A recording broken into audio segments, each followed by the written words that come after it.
How to see replies on threads. Hi everyone, this is Kate and welcome back to Login Helps, and on today's tutorial we will see how we can see replies on threads. So without any further delay, let's get started.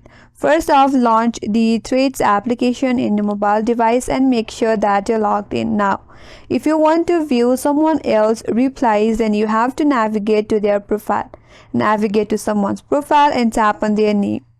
Once on their profile, if you scroll down a bit and under your interface, next to the threads, there is reply option. Tap on replies. So under this page, you will be able to find all your replies.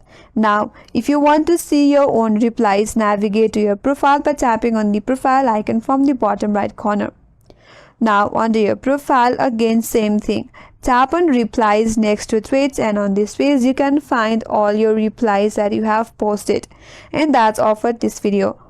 Hope this video was helpful. If you're new to our channel, consider subscribing, and thanks for watching. Stay tuned for more tutorials.